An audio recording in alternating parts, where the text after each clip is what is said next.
Alright, so today, as I kind of explained, so Ben and I were just kind of coming up with that idea for the summer on faith talks, and it's going to be different topics. It can be testimony, it can just be a life journey, it can be a sermon, a book of the Bible, anything you want it to be. We just encourage you guys to either step out of your comfort zone or go into your comfort zone and just have some fun and talk, just to get to know each other a little bit. So mine is the fear of the unknown. I think overall, this is the biggest thing I've struggled with in my life, is giving something up to God and trusting Him in whatever it may be. And so I have this really big fear of just not knowing what tomorrow's going to hold, what the rest of today is going to hold, and like the biggest thing I struggle with is what the future's going to hold. What's my life going to look like? Who am I going to spend it with? What's my occupation going to be? Anything like that. So what could this look like? So I got a couple examples. So fear of God's direction. So where do you think that God is truly leading you? And that kind of goes to the same thing of where God might be calling you. Fear of what the future holds, which is kind of something that I said. So fear of what your job or college stability is like. So when I was thinking about that one, it's just sometimes we just get comfortable with where we are in life. Our job is okay, but sometimes when we feel like it starts to go downhill, we start to not go towards God. We tend to shy away from God. We're like, why is things happening? Why are these things happening to me? Why is this job going downhill? Why is my life just feel like it's falling apart? And lastly, this is something that I struggle with, is a fear of death. You'll see a reality of just time and time again that I've come, unfortunately, a little closer to death than I would like in my 19 years of age. But the reality is, how many of these questions can we actually control in our everyday lives? So perfect. All right. So unfortunately, so for those of you who don't know me, I'm just going to kind of explain some things. My occupation tends to bring me a little closer to, you guessed it, death. So I'm going to kind of explain what I do and so a little bit about me. So I'm a pilot, I'm a mechanic, aircraft builder, and then the two things that are in red are the two things that I've had very close encounters with that with. So I am a test pilot. You'll see some pictures in just a second, and I'm also an aerobatic trainee. So I'm learning to fly aerobatics, which is super fun. I'm right, yeah. So no, the fear comes from a lot of different things, but aerobatics training is actually deep in It's actually deep in my relationship with God, because I realize that some things are out of my control. So, real quick, so this is just right 5 minutes down the street to Sunny Point Airport. That's the aerobatics plane that I fly, and it's fun. It's taught me a lot of aerodynamics, a lot of things about flying, but also it's taught me a lot about what I fear and how there's only one thing that's going to fix that fear, and that's going to God. So mechanic-wise, this is full throttle formation team down at Falcon Field, Peachtree City is what I think they call it. So I am one of their 2 mechanics. I'm not a certified one yet. I'm working towards it. So we work on their, I think they're 15 or 20 fleet, and then a bunch of other things out of Jasper, Georgia. So that's what I do from about 8 a.m. to 5 p.m. or so. And then from 6 p.m. to recently, it's been about 1 a.m. I have been building a plane with a company called Excelsior Aero, building a Vans RV-12. And that day right there, it's been 5 years in the making, and it finally was completed, and that's what it looks like. And so everything was going very well with that. So this is kind of going to my topic of how my occupation brings me to death. So yeah, how do these things bring on the fear of the unknown? Because the reality is, I don't know what each flight's going to hold. I don't know what's going to happen or anything like that. So these are some just so. Oh, okay, this is that one. So these are just some pictures. So up here, the first one is raw hauling. So I had just come back from aerobatics flight with my boss. We were learning things, doing the exact same things he did. So what had happened was there's weights in the wing that you can shift to turn the plane better and to go upside down into. And his got stuck. And so he basically was a couple thousand feet in the air, got stuck, and he could only make a certain amount of right turns. He couldn't turn left at all. And he got it all the way down to the ground, and then it broke free, and all that weight shifted, and so his wing went over, and he had about 2 seconds, and he knew he was going to die. But from the reality of like 4,000 feet in the air all the way down to the ground, he knew he was going to die. He really didn't have a choice or a chance. And so we landed, and then we were looking at what happened, and we were just doing the exact same thing. And that simple thing could have happened to us. And it's just kind of a very odd and nerve-wracking feeling of what the reality is to come, and just that uncertainty of what could have happened to us. I'm not immune to death. it could happen to any of us. And it just was a very eye-opening experience for me. So the bottom left and right. So this past January, for those that you that do not know, I had an internship with a company called Mission Aviation Fellowship, where I got to go to 5 countries in Africa and fly. So this one was a little interesting. A lot happened in the Congo, if you remember. So this was in the Democratic Republic of the Congo. I and another pilot, we were dropped off in a small village that had plane had only been in twice, and we were the first group of missionaries to ever go. A lot happened that I won't go into too much in detail, but very good things happened, but also a lot of scary things happened. And in that time of being scared, it was a hard test for the Lord. So basically, just a brief background of my village, Abba.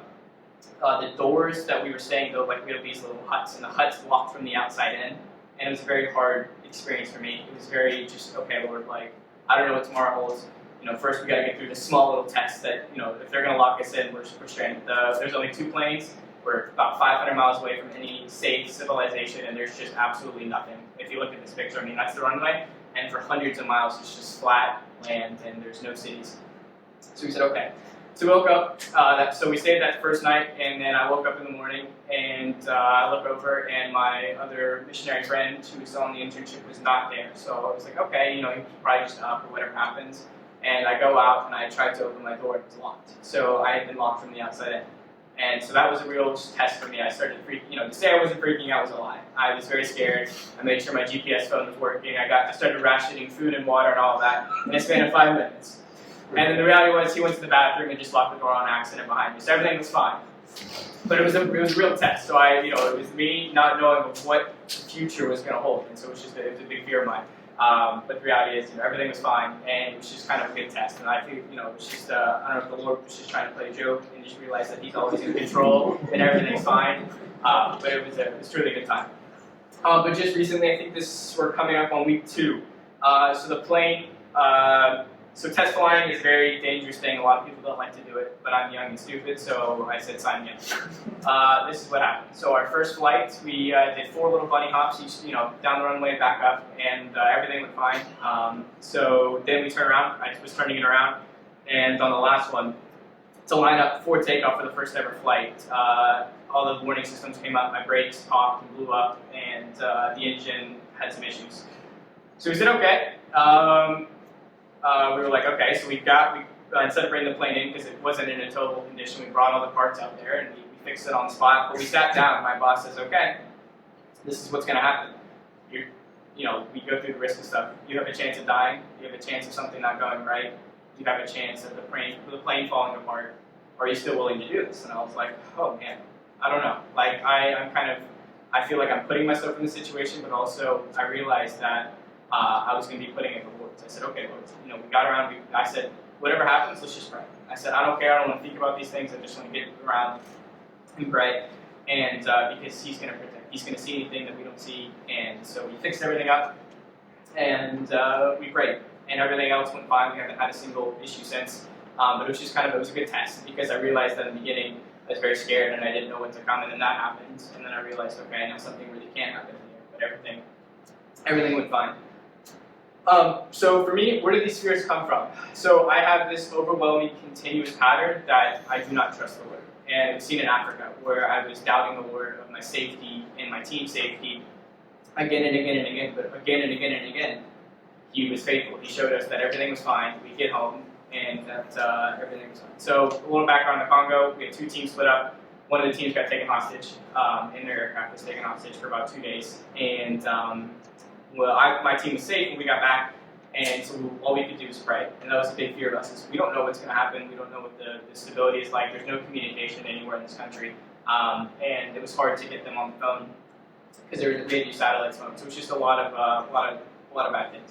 And then seeing my career path. So yes, I realize that I'm young, and I think that's why I have such this big fear. It's because I'm like I see that there's so much life left to live, but I'm putting myself in these situations where I feel like I'm very vulnerable to anything. I'm exposed to that. But it's taught me to just give it to the Lord, and whatever happens is, I think that my fear of death came from, we'll see in a second, but where is my place? Am I going to heaven, or am I not going to heaven for my sins is something that I've struggled with. So the reality is I doubted the Lord, And I was so afraid of dying and not knowing where I'm going. So as I was just saying, I had a fear of if I die that I'm going to hell for my sins. And I had this because like I said, this overwhelming pattern of not trusting him. And so I was like, why will he accept me into heaven if all I've done my entire life is just doubt him? And time and time again, he's just been there and shown that he's faithful, that he's the protector, he's going to protect us, and he's going to be faithful to us. And then I realized in Africa, as we were sitting down, we were debriefing the entire situation, is because I didn't really believe in the enemy, didn't believe that he's a manipulator, he's trying to get into our heads, he's trying to ruin our lives, and I believe the lies of the enemy that I'm not worthy enough. And the reality is that I'm not worthy enough, but it's through Jesus who is died on the cross for us, so that we can have life. And that's something that I had to learn. So the first improvement, so this is just kind of what I've done. So I was first taught to read Ephesians and understand the love that the Lord has for us, and then to go deeper, and I kind of highlighted the pray out loud part. So at night, it's been very late nights for me, and I just, to be honest, I was lazy, I just would pray in my head a quick little prayer and then go to sleep. I'd wake up and I wouldn't really pray out loud. But as I was going through this discipleship mentoring with Mission Aviation, the one thing they said was start to pray out loud. You'll start to grow in your faith through just simple tasks like that. So that's exactly what I started to do. So I encourage you guys to start praying out loud. Close your doors. Who cares if your roommate, everyone hears you? It doesn't matter. It's about your relationship with him. He wants to hear you. He doesn't want to hear your head. He wants to hear what you have to say. And we have to humble ourselves and to trust him that he's going to hear and answer those prayers. And that's so I encourage you. Don't be lazy like me. I know we're tired. We have busy lives, but it all can just change through the start of just praying out loud. Is the biggest improvement that I've seen. So these are four Bible verses, that I love, that I started reading, and that started to kind of click and just show that, reality is that I'm safe and that He is always going to protect me, and if anything is to happen to me, He will accept me. So I said, I'll read Ephesians 3:16 and 17. So I pray that from His glorious and limited resources, He will empower you with inner strength through His Spirit. Then Christ will make His home in your hearts as you trust in Him. Your roots will grow, and into God's love and keep you strong. Ephesians 3:19. May you experience the love of Christ through, though it is too great to understand fully, then when you will be made complete with all the fullness of life and power that comes from God. 2 Corinthians 12:9. Each time He said, my grace is all you need. My power works best in weakness. So now I am glad to boast about my weakness, so that the power of Christ can work through me. Luke 19:10.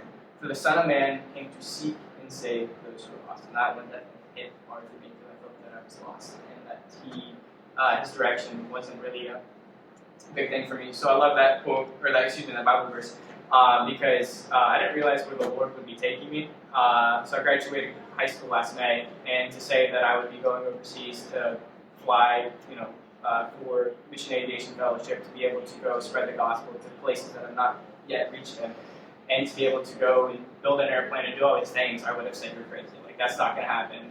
That sounds like a dream come true, and the reality is that He opened these doors, and He saved me who I was lost. I was afraid of where I'd be going. Because I knew, for those who are in college, it's great for me. I knew college wasn't my thing, and I didn't want to do it. So I was a little afraid. I had friends that were in the same path as me at high school, and they were like, no, you have to go to college, you have to do these things. And I said, okay. There's one thing that I have that they hadn't believed in, and that's God's direction. So I said, okay, just put my life fully in His hands. I said, use me however you want. And for the rest of it, at first I was worried, but then I just started to realize that what's there to worry about, because whatever's going to happen is Him. It's in His control. And just submit and humble. So the truth is, God will always love you, want to take care of you, and lastly, have a deep and genuine relationship with you.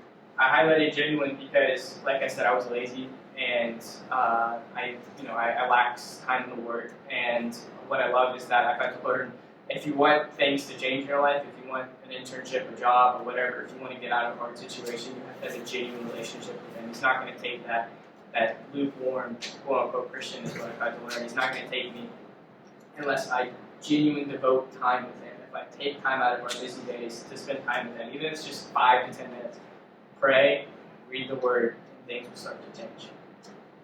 So my call to you is in a place where you, if you're in a place in life where you do not fully trust God, if you don't desire to spend time with Him, And if you're at a place where you feel uncertain, go to the Father and pray. He will answer your prayers, but first we need to humble ourselves and pray to the Father. So, reality is, people turn the fear of the unknown to the truth of to the truths of His love. He loves us so much, and something that I love that I'll share with you is even though there's a language barrier in Africa, one of my fellow interns came up and he stood up to the whole village and he says he went to the fathers. He was speaking to all the fathers and he said, "Raise your hand if you would sacrifice your son for me." And no one rose their hand. And he goes, "God did that. He sacrificed His one and only Son for us. That's just 1/100th of how much He truly loves us. Is He would sacrifice His Son." And that was just one. I love that because it really just shows how much I'm not a dad yet. I don't plan to be for a while. But any of you guys are dads or will soon be, whatever happens. I've been told that there's just this overwhelming love of your first kid and your other kids. I haven't obviously felt that yet. Some of us haven't. But when we get there, we may look back and be like, "Oh yeah, he's right," or "I don't know what this guy's talking about." So, but anyway, so the God truly loves us, and if you have any fears of the unknown, all I will tell you is just He's there. He's waiting for us to have a genuine relationship with Him. And if you feel like you don't know where you're going in life or the direction, just submit it. Just fully, just give Him your life. It sounds crazy, but sometimes if you just stop caring and if you stop trying, the Lord will answer the doors. He'll open the doors and He'll be able to provide things that I've never seen before. So that is Faith Talks with Gavin.